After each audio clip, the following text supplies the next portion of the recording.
রাসূল সাল্লাল্লাহু আলাইহি ওয়াসাল্লাম আজ থেকে 1400 বছর পূর্বে বলে দিয়েছেন, সিরিয়া অঞ্চল, আল্লাহ রাসূল সাল্লাল্লাহু আলাইহি ওয়াসাল্লাম শামের জন্য দোয়া করেছেন, যে শামটা বর্তমান হচ্ছে 6টা রাষ্ট্রের সমষ্টি: ইসরায়েল, ফিলিস্তিন, লেবানন, জর্ডান, ইয়ামানের কিছু অংশ, তুরস্কের কিছু অংশ এবং হচ্ছে সিরিয়া। এই 6-7টা রাষ্ট্রের সমষ্টি তৎকালীন নাম ছিল শাম। আল্লাহ রাসূল অনেকগুলো হাদিসের মধ্যে দোয়া করেছেন, আল্লাহুম্মা বারিক লানা ফি শামিনা।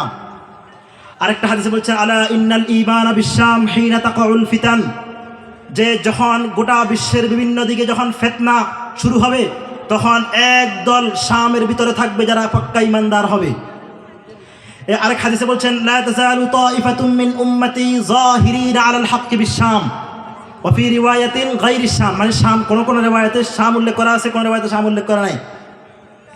এইভাবে শাম মানে বর্তমান সিরিয়া, ইয়ামান, জর্ডান, লেবানন, জেরুজালেম যেটা ফিলিস্তিন এবং ইসরায়েল, এই সবগুলো হচ্ছে শামের ভিতরে অন্তর্ভুক্ত। এই শামের অন্তর্ভুক্ত কোন রাষ্ট্র থেকে যখন জালেমের পতন হয়, বুঝতে হবে আল্লাহ রাসূল সাল্লাল্লাহু আলাইহি ওয়াসাল্লামের সেই ভবিষ্যৎবাণীগুলো সত্য প্রমাণিত হতে যাচ্ছে। সুবহানাল্লাহ। রাসূল করিম সাল্লাল্লাহু আলাইহি ওয়াসাল্লামের বিখ্যাত সাহাবী তামিম আদ-দারি রাদিয়াল্লাহু তাআলা আনহু, বিখ্যাত হাদিস তামিম আদ-দারি, কয়টা বাচ্চা একটু সময়টা বলেন।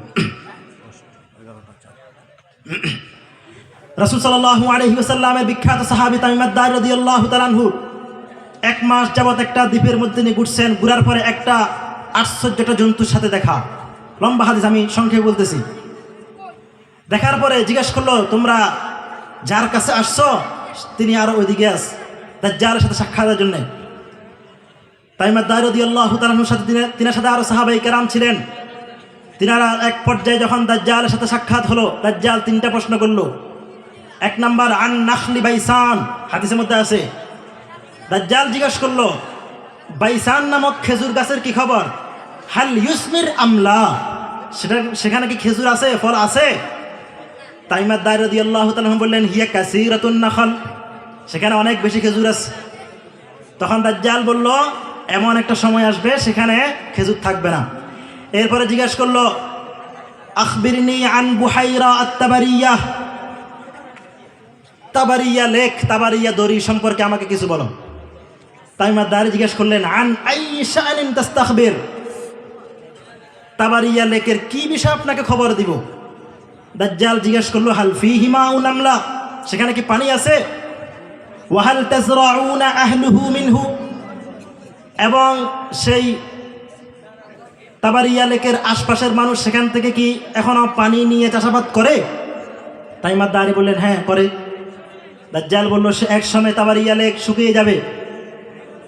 এরপরে জিজ্ঞেস করলো, আখবিরনি আন আইনি জুগার, জুগার নামক ঝর্ণা সম্পর্কে আমাকে খবর দাও, আমাকে সংবাদ দাও। তামিম আদ-দারি জিজ্ঞেস করলেন, আন আইয়িশা আনিন নাস তাস্তাখবির, কোন বিষয় আপনাকে খবর দিব, কোন বিষয় আপনি জানতে চান? তখন একই প্রশ্ন, যে সেখান থেকে পানি প্রবাহিত হয়? হ্যাঁ হয়। এক সময় আইনে জুগারের মধ্যে পানি থাকবে না। আশ্চর্য এবং মজার বিষয় হচ্ছে, এই নাখলে বাইসান, বুহাইরা আত-তাবারিয়া এবং হচ্ছে আইনে জুগার, এই তিনটাই হচ্ছে বর্তমানে ইসরায়েলের সীমানার ভিতরে। বুহাইরা আত-তাবারিয়া এটা তো ইসরায়েলের সীমানার ভিতরে সবাই জানে। আর নাখলি বাইসান আর আইনে জুগার, এটা অধিকাংশ মুহাক্কিকিনরা বলেছেন, অধিকাংশ মুআররিখিন তারিখিনরা বলেছেন, এই দুইটার সীমানা একদম নিখুঁতভাবে নির্ধারণ করাটা এখনো কঠিন। তবে আনুমানিকভাবে যতটুকু ধারণা পাওয়া গিয়েছে সেটা হচ্ছে এটাও ইসরায়েলের অন্তর্ভুক্ত। কিয়ামতের পূর্বে এই সব কিছু আল্লাহ রাসূল যেভাবে ভবিষ্যৎবাণী করেছেন সব কিছু প্রমাণিত, সত্য প্রমাণিত হবে। আমি আপনাদেরকে বলতেছিলাম, সারা বিশ্বে এই শতাব্দী, এই যুগটা হচ্ছে ইসলামের বিজয়ের, ইসলামের পুনর্জাগরণের যুগ। এই যুগে, এই দশকে, এই শতকে ইনশাআল্লাহুল আজিজ বাংলাদেশ থেকে আপনারা দেখেছেন, সর্বপ্রথম আফগানিস্তান থেকে যেভাবে বিশ্বের পরাশক্তি আমেরিকা, বিশ্বের পরাশক্তি সহ যেইভাবে পালাতে বাধ্য হয়েছে, তারপরে আপনারা দেখেছেন শ্রীলঙ্কাতেও কীভাবে জালিমের পতন হয়েছে। এরপরে আমাদের বাংলাদেশেও আপনারা দেখেছেন, সর্বশেষ সিরিয়াতে যেভাবে দেখেছেন। এটা হচ্ছে রাসূল সাল্লাল্লাহু আলাইহি ওয়াসাল্লামের ভবিষ্যৎবাণী।